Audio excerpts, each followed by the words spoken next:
Disclaimer. The following video may not be for you if you are not accustomed to nuance.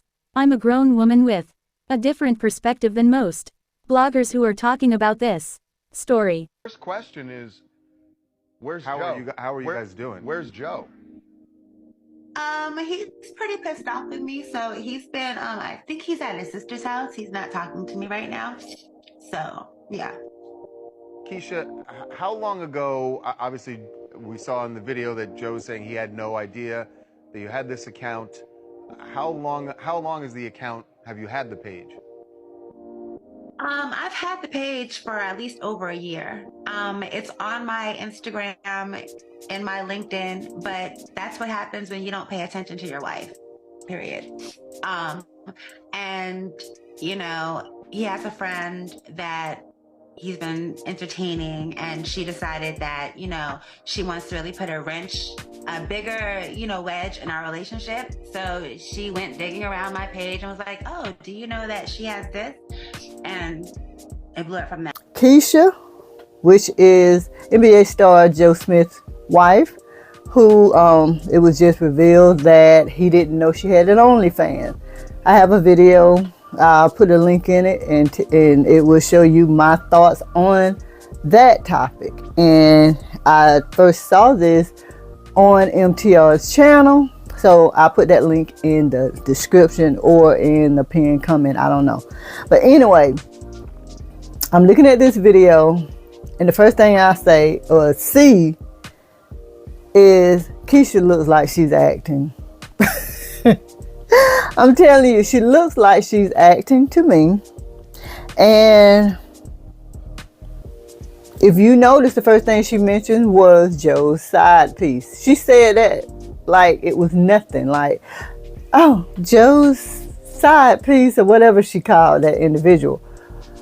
She knows that he has other women.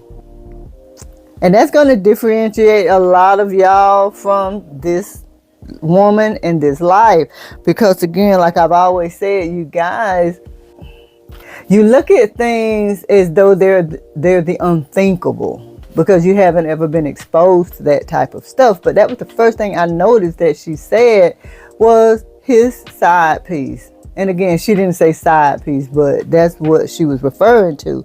It's no secret Joe's financial issues, you know, and I have always made a good life for myself, you know. Before I met Joe, I was living overseas in Europe, and I had established myself as a singer, you know, and I came back here, you know, thinking that with his persona and who he was, once we got together and I found out who he was, that it would only take off, you know, other things. But, you know, not everybody's hustle and drive are the same. And depression is a serious thing also.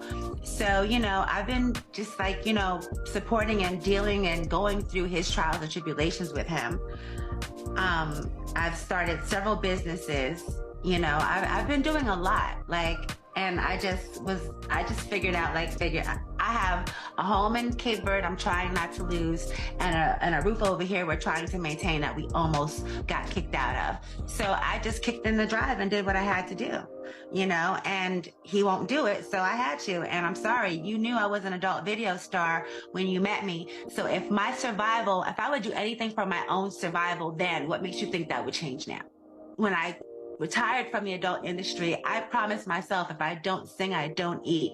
So when, you know, my music career wasn't popping here when I left Germany and I stayed here for him, I figured, you know, I would, you know, start a business. I started a puppy friend social club business, a dog sitting business.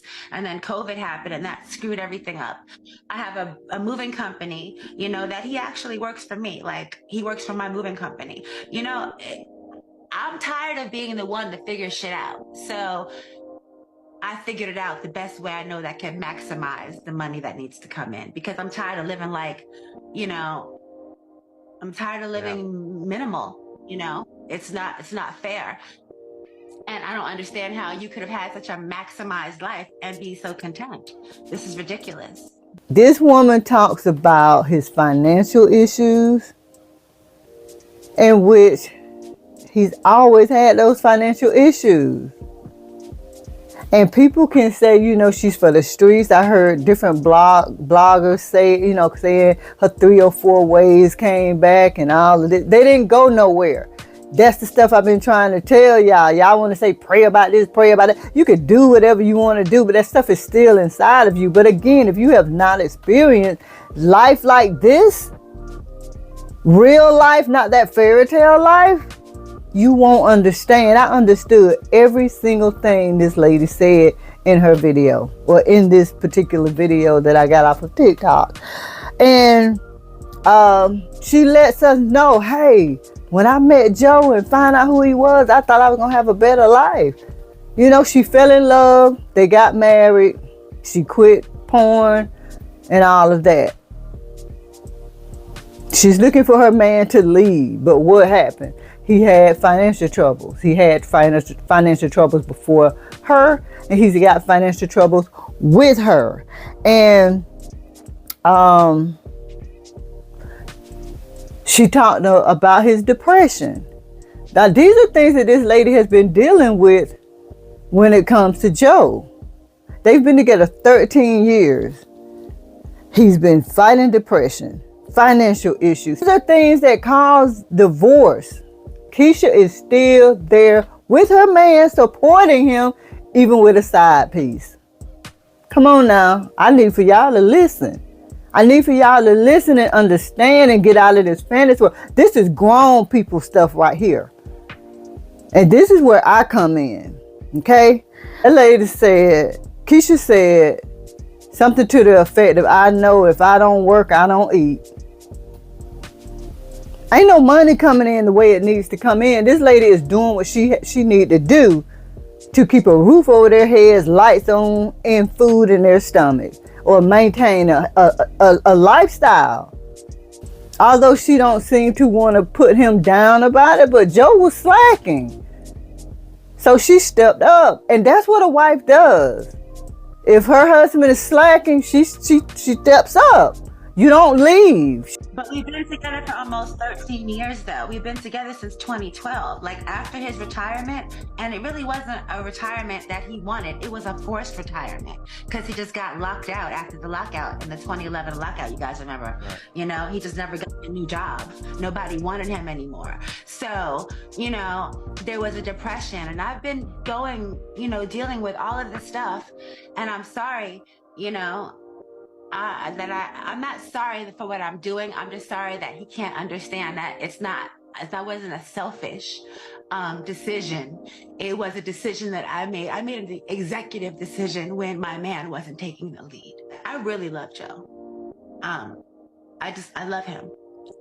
If he never speaks to me again, I still will do things to help him or whatever I can because he's my family. You know, he's like an intricate part of my life, and I just want the best for us.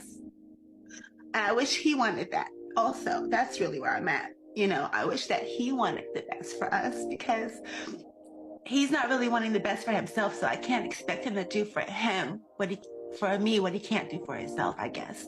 And that's why I just did what I had to do. Have you drawn that line in the sand that you will continue doing OnlyFans?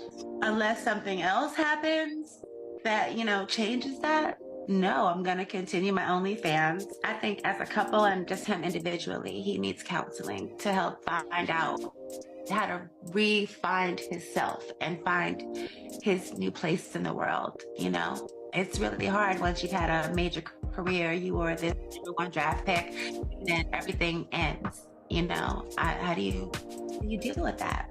I don't want to be alone, but, you know,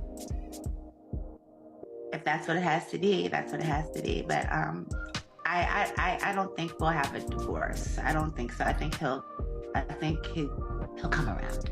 She said, I don't want to be by myself. This lady ain't even trying to leave. She's not even trying to leave. They've been together 13 years. She's seen a lot about Joe that nobody on the outside is going to know. But she's still there, even when the money is gone. Come on now. I need for y'all to listen to what I'm saying. This lady is still there even after the money is gone, okay? She made an executive decision. And if that's what's making the money, it's making the money. And I'm hoping that Joe's pride doesn't get in the way if this isn't a publicity thing. Like she mentioned every one of her businesses. So what's going to happen? They're trending. People are going to be checking out her businesses. Come on now. I need for y'all to get out that little chip. This is a grown woman channel over here. Okay? So honestly, I think they're good. You know, if Joe didn't know about this account, okay.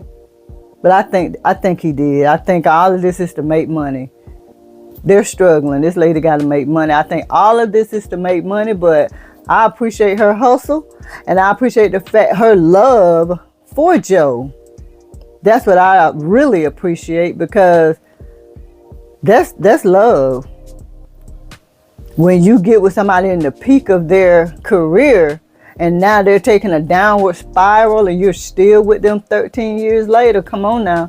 Let's talk about this in the comments. Do you see this differently, or are y'all still going to call her a 304? Let's talk about it, guys.